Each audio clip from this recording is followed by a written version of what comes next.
Okay, so I think naka-live na tayo.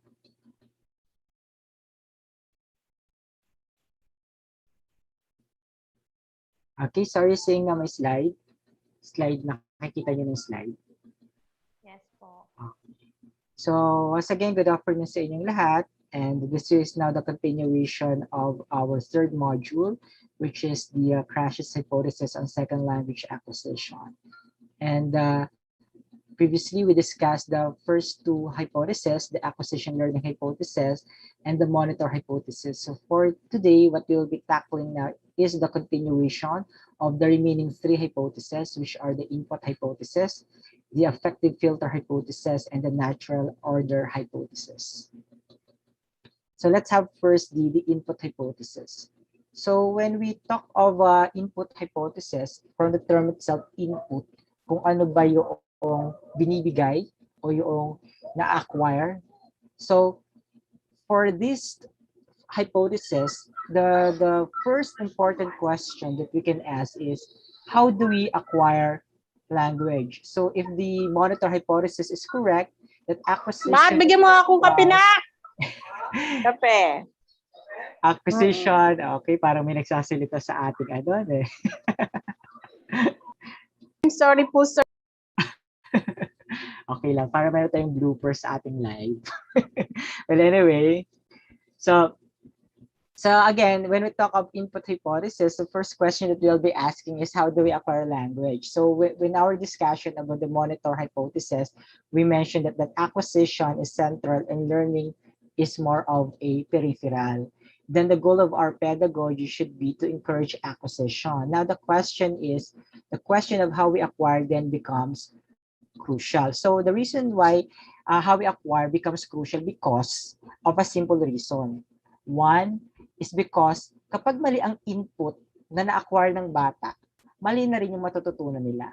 Kapag tama yung input na binigay sa bata o naki-acquire ng bata, tama rin na maging input nila. From that just very basic premise, we can understand the reason why acquisition, how do you acquire the language becomes crucial. Halimbawa, katulad ito lagi ng aking example sa inyo.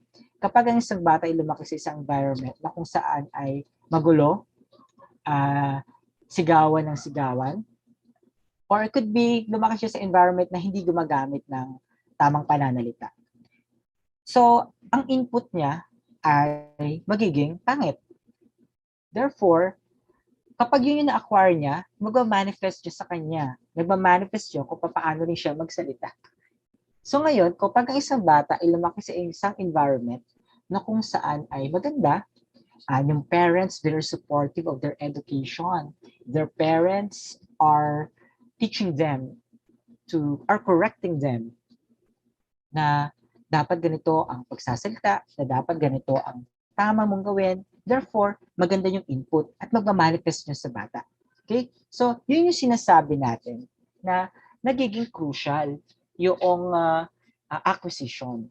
Okay? So, a necessary but not sufficient condition to move from I to stage I plus 1 is that the acquirer understand input that contains I plus 1, wherein I refers to input and 1 refers to the level of understanding of the learners. So, ang I plus 1 ay parang simpleng formula lang yan na sinasabi na habang tayo tumatanda, mas marami tayong, habang tayo tumatanda, mas malawak yung naging exposure natin.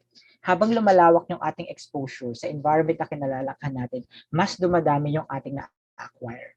Katulad ng habang umiikot yung propeller ng inyong electric fan at madumi ang nahihigop niya, madumi rin ang ibubugang hangin sa inyo. Parang gano'n ang epekto ng input hypothesis. Okay, so in input hypothesis, where understand means that the acquirer is focused on the meaning. Again, where understand means that the acquirer is focused on the meaning and not on the form of the message. Okay? This indicates that as more inputs on language were given to an individual, the more he or she acquired about the language. Kaya nga lang, katulad ng sinabi natin, paano kung yung input nga mali? Diba? So, if an individual was more exposed to a natural speaker of a certain language, the more he or she will acquire the language. So if you're just going to utilize that kind of context inside the house, kapag ang bata ay lumaki sa isang bahay na kung saan Inglesan ng Inglesan, ng mga magulang, syempre, ma-observe natin yung bata, English din. Okay? So, hindi lang mga magulang o yung mga taong nakapaligid ang pwedeng maging input. Pwede rin maging input yung technology. Yung pinapanood ng bata. Kung mapapansin nyo, ang magulang naman hindi naman Inglesera sa bahay. Tagalog naman yung wika na ginagamit ng nanay. Pero yung bata, bakit? Wow, mas maganda pa yung accent sa mga college students. Mas maganda pa yung construction ng sentence. Mas tunog Breton pa kakanood ng Peppa Pig. Hello, George. Yung George niya, George. Okay? So, why? Because pwede rin maging input ang technology. Pwede rin maging input yung media. Okay? So, yung pinapanood ng bata, pwede rin maging input yan. So, kung pwede rin maging input yung binabasa ng bata, pwede rin maging input yung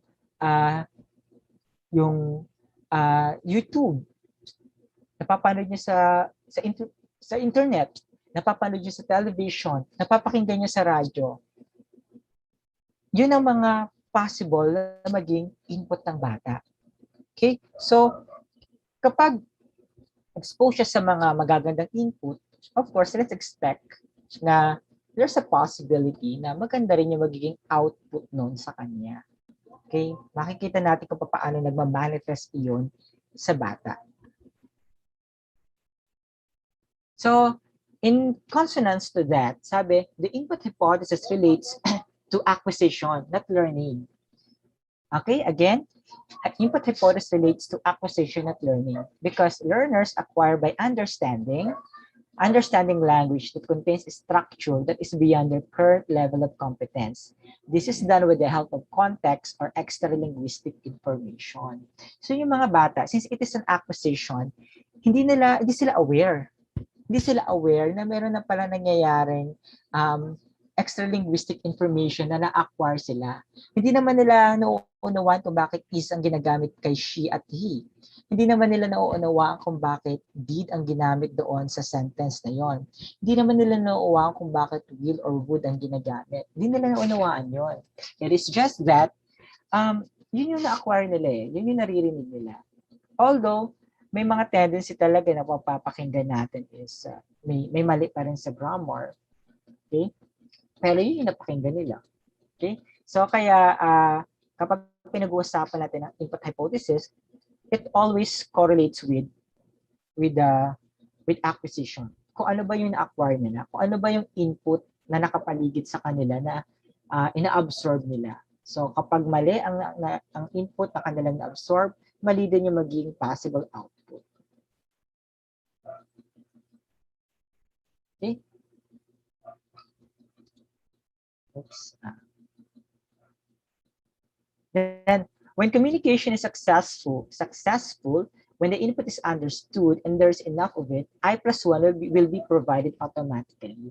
So again, I+1, ibig sabihin lamang yan again sa inyo, we're pertaining to the level of understanding. So the more na mas maraming input, the more na nadadagdagan, na tumataas yung kanyang level. So the production ability emerges and it is not taught directly. Hence, we have the so-called comprehensible input. So pag sinabi natin comprehensible input, these are the things that are acquired by the learners, by the acquirers or by the children unconsciously. Okay? So these are the different evidences that support input hypothesis. Let's have the first one. First, language acquisition in children. So the input hypothesis is very consistent with what's known about caretaker speech. So pag sinabi natin caretaker speech, ito yung base siya sa konsepto ng, di ba meron tayong kapag ikay mayaman, meron kang yaya. Sila yung tinatawag natin caretaker. So, kung paano magsalita, meron tayong biruan na minsan kapag kung paano magsalita si Yaya, ganun din magsalita yung inaalagaan niya. So, kapag si Yaya medyo Bisaya, so, maririnig mo minsan parang nagbibisaya na tong anak ko. Parang ganon. So, dun base yung konsepto ng, parang ganon yung konsepto ng caretaker speech. So, the modification that parents and others make when talking to young children. Yung tawag natin doon ay caretaker speech. So kaya naniniwala ako na kapag binibaby talk natin yung bata, may possibility na mabubulot talaga sila. Kasi akala nila, yun yung tama. They're not aware kung tama ba yun o mali. Kasi nga, we're pertaining to acquisition. We're not pertaining to learner. They're not aware that what they're already absorbing is already wrong. Okay, kaya if you will now be having a child in the right time, at the right time, with the right person, at magkaanak na kayo, do not baby talk your child. Okay, do not baby talk. Kung gusto niyo talaga silang matuto ng Englishin niyo ng Englishin, kung gusto niyo matuto ng tamang pananalita rin ang pag-uusap niyo sa kanila. Okay? And wala pa akong nababasang study na kapag lagi mo siyang kinakausap sa womb, let's say English, magiging matututunan mo siya ng English. Wala pa ako nababasang ganong experiment. Mahirap i-justify yung ganong experiment. Well, anyway, so looking at what caretaker speech is concerned, it's more of how we talk, how we interact, or how we talk with the learners or with the children. And the most interesting and perhaps the most important characteristics of caretaker speech for us is that it is not a deliberate attempt to teach English, to teach language. So, wala kang deliberate attempt to teach language. Okay? Hindi mo naman attempt na turuan siya na mag-baby talk. It's just that you find it cute when you talk to the child na baby talk. you find it cute. Pero little we know, that is actually has an effect towards the language development of the child. Okay? The manner we talk to them at their age, kasi di ba balikan natin si Piaget, yung sensory motor stage ni Piaget sa sensory motor stage. Di ba?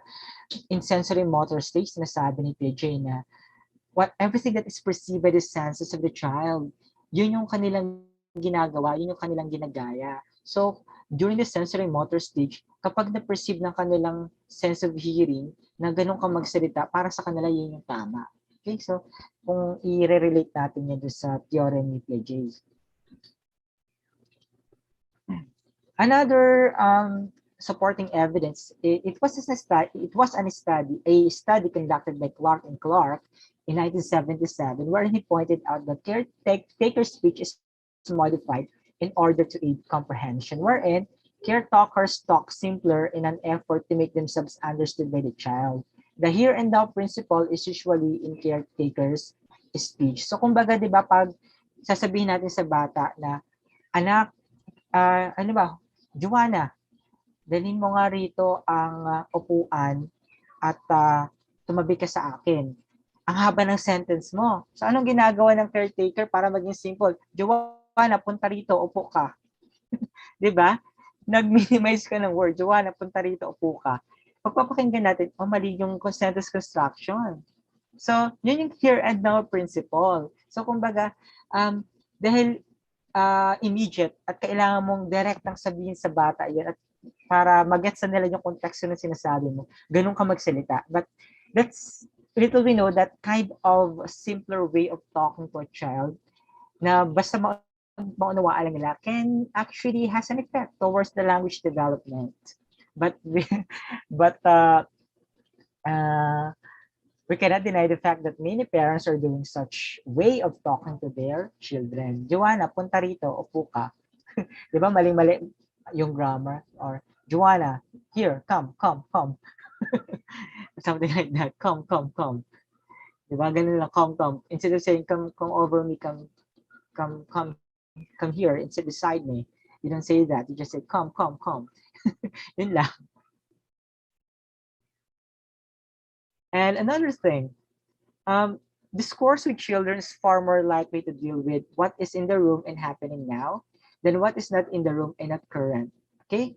So,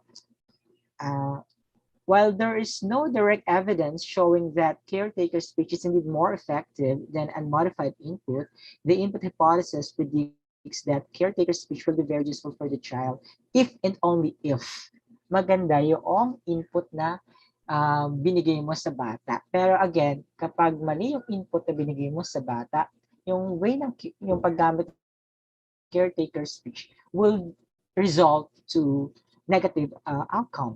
Okay?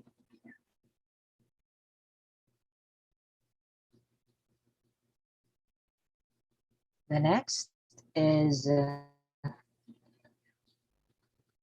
now in second language acquisition, the second language acquirer, child or adult, is also an acquirer. Just like the child acquiring first language, there is a natural order of acquisition for second language as well as first language. So we can talk about the second language acquirers, I+1 as well. So if we will now be learning second language, let's say for instance in the Philippines, we are considering English as our second language. So sabi ni Stephen Krashen, when we are acquiring second language, it is the same thing. It's the same process when we are acquiring the first language. Whether you're a child or adult, it's the same thing now. So let's say growing up and then your first language is actually Filipino, wherein when you were exposed to a different environment or when you are exposed to using, let's say, technology, just like your child is fond of watching YouTube wherein English yung language doon, yung nature ng yung proseso kung paano na-acquire ng bata yung first language niya, which is Filipino, it is the same process daw kapag yung bata ay natututo rin ng second language. Okay? So a child can also have a modified input that second language acquirers can also receive the kind of modified input that children get. Okay? So pareho lang daw. Pareho lang ng proseso at pareho lang nangyayari kapag pinag-usapan natin yung second language acquisition. Again, so in terms of modified input that children get, foreigner talk results from the modifications native speakers make with less than fully competent speakers of their language. Teacher talk is foreigner talk in the classroom. The language of classroom management and explanation, when it is in the second language. A third simple code is interlanguage talk, the speech of other second language acquirers. So foreigner talk is referring to the native speakers who are speaking to someone who is not actually using the language that language as his or her first language. Let's say for example, our first language is Filipino, and someone is talking to us. Let's say a native speaker is talking to us using his or her language, English. So foreigner talk ang tawag natin doon. Okay, modifications from native speakers. So it is a way of talking that is not actually the kind of language that we use growing up, and then other people would introduce to us a different language na yun ang way nila to talk to us, pero we're not actually already, the child is not already aware na habang kausap niya yung foreigner na yun, kung sino man yun, ay na-acquire niya na kung paano magsalita. Foreigner talk tawag natin doon. Kapag ang environment ng bata ay napapaligiran na. Okay? It's still an acquisition. Teacher talk is also a foreigner talk in the classroom.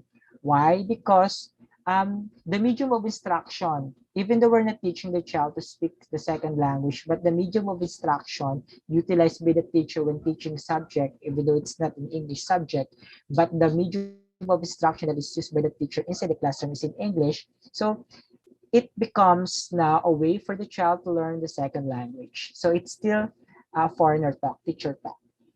Okay? And then another one is what we call the interlanguage talk. Ito yung parang out of nowhere, meron na lang bastang magkakausap sa'yo. And then, parang Taglish yung way of talking ninyo pagka interlanguage talk. And then out of nowhere, na-acquire mo na. But the thing that, the modification that is being observed here is that, makikita mo yung kapag na-observe mo na little by little, meron na babago doon sa the way the child is speaking. Okay? So yeah, that's how theoretically they discussed some evidences that shows that the second language language acquisition also involve input. That also requires input in order for you to learn the second language. Okay, so there are also evidences that show that there are similarities between caretaker speech and modification in partner talk and teacher talk. So both are done for the purpose of communication to help the second language acquirer understands what is being said. Both are roughly tuned to the level of the acquirer and not finely tuned. More advanced second language performers tend to get more complex. Again, second language performers tend to get more complex input, but the correlation between proficiency and input complexity is less than perfect. Why is it that it is considered as complex input? Ikaw ba naman mag-aaral ka ng another language other than mag-acquire ka ng another language other than the first language that you're using? Of course, you will be struggling. So, unless you are a gifted person who could really acquire easily the language, but mayroong lumalabas na pag-aaral na mas nahihirapang matuto kapag ang bata ay maraming language ng napapag-aralan. Because sabi is that nawawalan siya ng focus. Kaya nga 'di ba na-introduce yung MTB, yung mother tongue based education. Kasi nahihirapan yung ibang mga bata to cope up with. Let's say, ang mga bata, ang wika naman talaga nila sa Bisaya. Tapos, ang pagtuturo ng mathematics, pagtuturo ng other subjects, English. So, although maganda kasi, at least napapractice yung mga bata. Pero pag uwi ng mga bata at their four corners of their house, babalik na naman sila sa first language. Hence, making it a complex input in part of the child. Okay? So, ganun. At sa English nga, ginagamitan na natin ng GTM or Grammar Translation Method.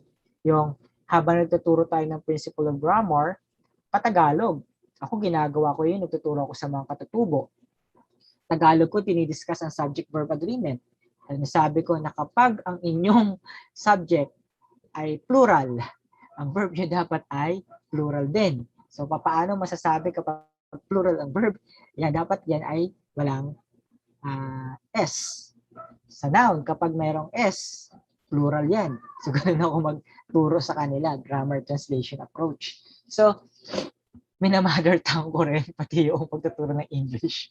Pero, the good thing about it is that they should understand the context. But again, the reason why studying second language or acquiring second language become complex kasi one basic example nga, at the four corners of the house, Tagalog kayo, tapos punta mo sa bahay, sa eskwelahan, English ang medium ni teacher, tapos pagbalik mo naman sa bahay, Tagalog. So, parang hindi mo na alam kung saan nalilito na yung bata. Okay? So, kaya sinasabi dyan is the correlation between proficiency and input complexity is less than perfect. Hindi siya ganun ka-perfect. Kaya I think that's one of the reasons why we do have the so-called mother tongue-based education in the Philippines.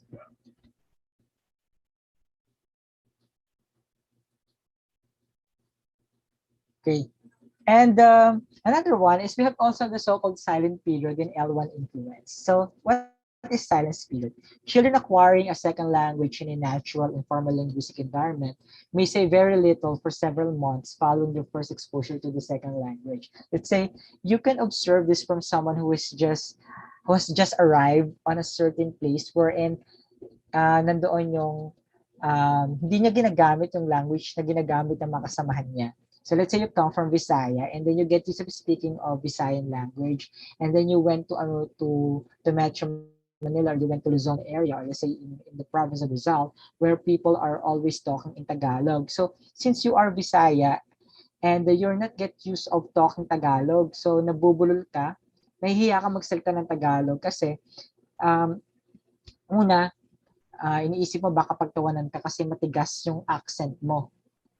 So, kaya ang ginagawa mo na lang kapag nakakasalamuha mo yung bago mo mga kakilala, tumatahimik ka nila. Ayun ang sinasabi natin, silent period. So, pero kahit silent ka, may possibility pa rin daw na magkaroon ng language acquisition. So, habang nakikinig ka sa kanila, bagaman hindi ka nakipag-converse sa kanila, yung immersion mo sa kanila is actually helping you in order for you to learn the language. Napatunayan to napatunayan to nung isa sa mga study na ginawa. Recently lang, nung isa sa mga advice ko, they studied the second language acquisition na mga galing sa ibang probinsya. Okay? So lumabas sa pag-aaral nila na may na-encounter talaga mga silent period.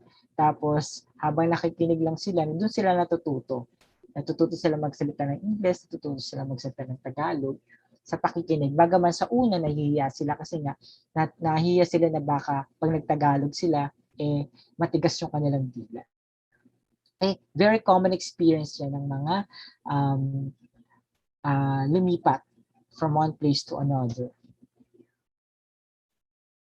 So let's have this as an example.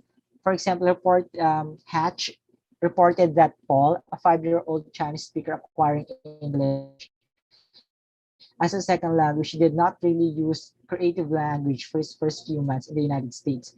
His only output was memorize sentences such as, get out of here, it's time to eat and drink. So yun lang yung paulit-ulit yung sinasabi. All throughout his days or throughout his months of staying in the United States. On the first 5-year-old pa lang naman yun, marami pang matututunan. So that's the concept of input hypothesis. So simplihin lang natin ang paliwanag. So kung ano man yung input na na-acquire mo, that is manifested on how you learn, how you acquire first language and how you acquire the second language. So this time, we have the so-called affective filter hypothesis. So let's discover ano ba pinagkaiba ng affective filter hypothesis sa input hypothesis. So this hypothesis states how affective factors relate to the second language acquisition process, such as the motivation, the self-confidence, and the anxiety. So correlated tong tatlong to. Correlated sila sa pag-acquire natin ng language. So kapag sinabi natin motivation, performers with high motivation generally do better in second language acquisition. Kapag halimbawa highly motivated sila at hindi nila dinidisregard kung ano man yung papakinggan nila, basta mo-motivate sila sa na-acquire nilang language, mas mabilis yung language acquisition. Self-confidence. Performers with self-confidence in a good self-image tend to do better in second language. Anxiety. Low anxiety appears to be conducive to second language acquisition, whether measured as personal or class anxiety. So halimbawa nito, kapag motivated ka na matuto ng isang language, mas mataas yung chance mo na matuto ka ng language. Kapag kumpiyansa ka na matututo ka, mataas yung self-confidence mo you have the positive outlook of learning or acquiring a language, then you will acquire the language. Kapag low anxiety mo, halimbawa ay medyo hindi ka nahihiya kapag kausap yung mga nakakasalamuha mo sa lugar, mas mataas yung chance mong makapag-acquire ng language. Pero kapag ikaw ay laging nahihiya at hindi ka nakikisalamuha sa ibang tao, mataas yung anxiety level mo when meeting other people, then you will be having a hard time to learn or to acquire the language. So yun yung gustong sabihin ng affective factors, affective filter hypothesis, na itong tatlong to, nakaka-apekto ito sa kung paano tayo mag-acquire ng language. So, as simple as this one, as simple as this graphic representation. So the affective filter posited by Dulay in birth acts to prevent input from being used for language acquisition. Acquirers with optimal attitudes are hypothesized to have low affective filters. Classrooms that encourage low filters are those that promote low anxiety among students. So, kapag halimbawa, ang input mo, yung parents mo lagi nandiyan, lagi nagsasalita ng English. Pero may filter. Let's say you're less motivated. You're less motivated of the things that's going on around you. Then, magkakaroon ng filter. Hindi ka ngayon, may hinder ka ngayon para mag-aral. Matutunan yung language na ginagamit ng parents mo. Or let's say, for example, inside the classroom, discuss with teacher about language, about English teacher encouraging you to speak English, pero may filter. Dahil nahihiya ka, mataas yung anxiety level mo. Nahihiya ka. Meron na namang harang. Therefore, it is affecting now your acquisition of the language. Hence, yung acquired competence mo, kapag nagpadala ka, kung mababa ang motivation mo, pag mababa ang self-confidence mo, at kapag mataas ang anxiety level mo, less ang acquired competence mo. Pero kapag highly motivated ka, mataas ang self-confidence mo, at low ang iyong anxiety, mataas ang acquired competence mo when it comes to studying, when it comes to acquiring language. So, yun yung ibig sabihin ng graphics na ito. And in continuation to that, the affective filter hypothesis claims that the effect of affect is outside the language acquisition device proper. It still maintains that input is the primary causative variable in second language. Affective variables acting to impede yung affective variables na yun, yung motivation, self-confidence, tsaka anxiety. They tend to impede, or they can also facilitate the delivery of input to the language acquisition device. Okay? And the input hypothesis and the concept of the affective filter define the language teacher in a new way. Papaano yan? Because the effective language teacher is someone who can provide input and help make it comprehensible in a low anxiety situation. For sure, meron sa inyo na naka-experience na nawala ng moral na magsalita ng English kasi napapahiya sa harapan ng klase.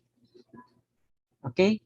So, may iba kasi na mali yung way ng pagko-correct sa bata na instead of encouraging the child, napahiya siya. So ngayon, tumataas yung anxiety level.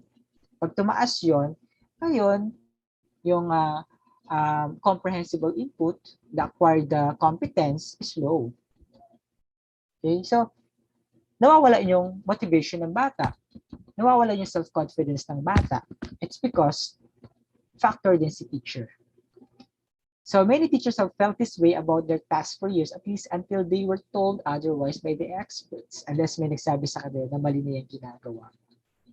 Okay? So kaya kapag kayo magtuturo, you should be considerate on where your students are coming from, and when you're correcting them, it has to be in a gentle way, in such a way that they can learn from it, that they can realize that they're wrong, but they will not be offended that they are being corrected. Okay, so there are some students kasi who are minding it, who are actually affected by it if you will be saying it not in a way that will offend them. So you really be particular on where your students are coming from and what they the reason that why they have the kind of way of talking. Ako meron ako naging estudyante ng Bisaya, marami na, pero hinayaan ko siya na magsalita. Binubus ko yung moral niya na huwag kang mahiya kung ikaw man ay Bisaya, but you're gifted. Ano may ganun pang mga way ng at hindi mo siya pambabola, but at least ma-lessen yung kanyang anxiety. So then we have the natural order hypothesis, which is the last one. It suggested that the acquisition of grammatical structures follows a natural order, which is predictable. Di ba parang tunog universal grammar ni Chomsky? Yung follows a natural order, which is predictable. Kasi sinabi rin ito ni Chomsky sa universal grammar theory niya. So for a given language, some grammatical structures tend to be acquired early while others are late. These orders seem to be independent of the learner's age. Level 1, L1 background. Actually, L1 is first language. L1, first language. L2, second language. Okay? So kapag may nakita kayo mga L1, it's first language. So first language or L1 background conditions of exposure, and although the agreement between individual acquirers was not always 100% in the studies, there were statistically significant similarities that reinforce the existence of a natural order of language acquisition. So, support it, I think it is It is associated pa rin sa universal grammar theory ni Chomsky nga na meron na tayong natural way of understanding how words are arranged or how grammar is arranged, but actually, we're not aware bakit ba sila gano'n. Kasi diba yung mga bata, they would say na, Mama, Papa, punta ka rito. Mama, punta ako. Mama, dede ako. Yung, although pagpapakinggan natin, mali yung grammar structure. Pero, pag tinignan natin, Mama, dede, ako. Merong subject, merong verb, tsaka merong objective. Diba? So, parang bumubo sila ng sarili nilang way to arrange thoughts and ideas. And considering, interestingly, how are they able to arrange those words? Mama, dede, ako. Yung tatlong words na yun. Ako, dede, mama. Diba? Nakakabuo sila ng mga ganun. And dahil yun sa lagi at lagi nilang napapakinggan, yun yung sinasabi natin natural order of language acquisition. The bagaman, we're not very much particular of the grammar structure, but again, just like what we mentioned before, we are after with the truth value. That is being tolerated by most of the parents when they're talking to their child because what is important to them is the truth value, yung context ng sinasabi ng bata. So Krashen, however, points out that the implication of the natural order hypothesis is not that the language program syllabus should be based on the order found in the studies. In fact, he rejects grammatical sequencing when the goal is language acquisition. Di ba? Sa kanya na rin ang galing na yung grammatical sequencing should be disregarded kapag pinag-usapan yung language acquisition. Okay, kasi nga si Krashen may influential naman ni Chomsky yan. So one of the most exciting discoveries in language acquisition research in recent years has been the findings that acquisition of grammatical structure proceeds in a predictable order. So, ano ba yung predictable order niya? English is perhaps the most studied language as far as the natural order hypothesis is concerned because of all the structures of English, morphology is the most studied. So, morphology, pag sinabi natin morphophonemico, how the words, how the sounds are formed to form a word.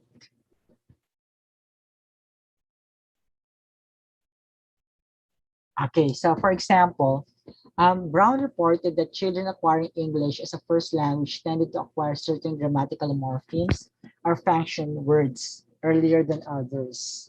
So, for example, the plural marker of S for a plural form of the verb, a plural form of a noun, were among the first morphemes acquired. Ito rin yung unang natututunan ng bata pag pinag-uusapan natin yung morphology. Yung paglalagay ng S tsaka ES sa mga nouns. Okay? Ngayon, bakit alam ng mga bata na naglalagay ka ng S or ES? Diba? Bakit nila nasabi ng dogs? Sino nagturo sa kanila? Wala naman nagturo sa kanila na dogs. Pero tama, sabi na 2 dogs, 1 dog, 2 dogs, 1 dog. Alam nila, pero bakit nila alam? Diba? So, na-acquire nila yon for someone else from somewhere else. We don't know. Yan sinasabi ni Krashen na meron talagang natural order, na meron talagang ability or capability yung mga bata. Because again, maybe because yung mga bata is absorbed ng maraming impormasyon. And hindi sila aware na may nangyari sa utak nila na kapag gano'n ay may S. Siguro, hindi natin kasi mabasa ang utak ng mga bata eh. Kahit pabiakin natin, hindi natin mababasa ang utak ng mga yan. Pero siguro, ang hypothesize nila is that siguro pinagtatagni-tagni ng mga bata yung mga bagay na naobserbahan nila sa kanilang paligid. Na siguro, because of that kind of processing na ginagawa nila sa utak nila, kaya na-acquire nila na baka nga na kapag may marami ay may S. So di ba minsan may ganon na pinagtatagni-tagni nila yung mga pangyayari. Hindi na kasi as an adult ganon din ginagawa natin, di ba, when we're trying to organize our thoughts. Pinagtatagni-tagni natin yung mga pangyayari and then from that we create some conclusive statement. So if that happens among adults, more likely can also happen to to children. Baka may nangyayari din ganong proseso sa kanilang pag-iisip, theoretically speaking, kaya nila nasabi na, okay, kapag marami nagdadagdag ng S. Even though no one is teaching them or telling them na ganun dapat, pero unconsciously, ginagawa nila yan. But they cannot explain why. It's just that they observe more possibly from the surroundings where they're exposed to na ganun na. Okay, so next, the role of grammar in Krashen'S view.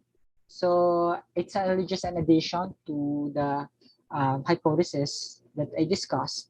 So the role of grammar in Krashen'S view, according to Krashen, the study of the structure of the language can have general educational advantages and values that high schools and colleges may want to include in their language program. So good thing that we have this kind of discussion wherein we can integrate this concept of studying the structure of the language. However, we'll be just focusing on the language acquisition and language learning.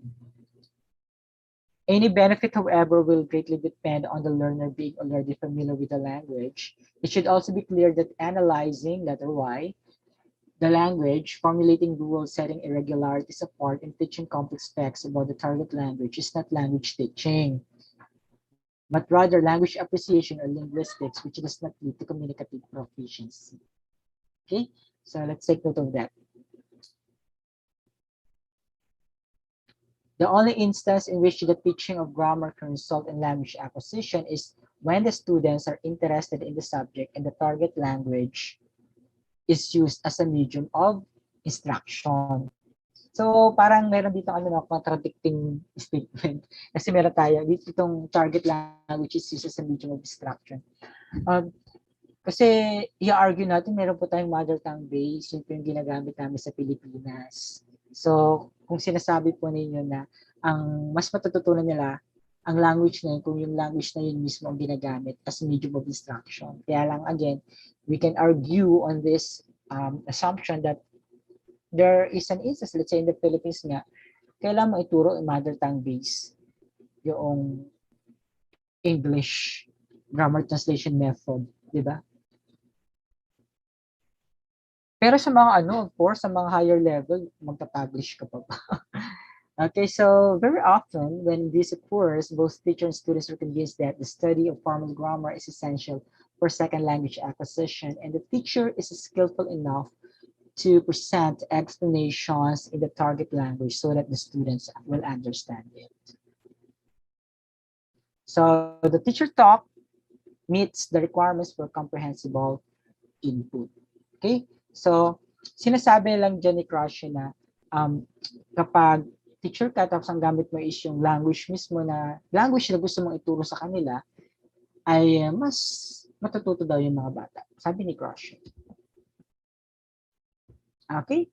So, that would be all for the discussion of Krashen's hypothesis.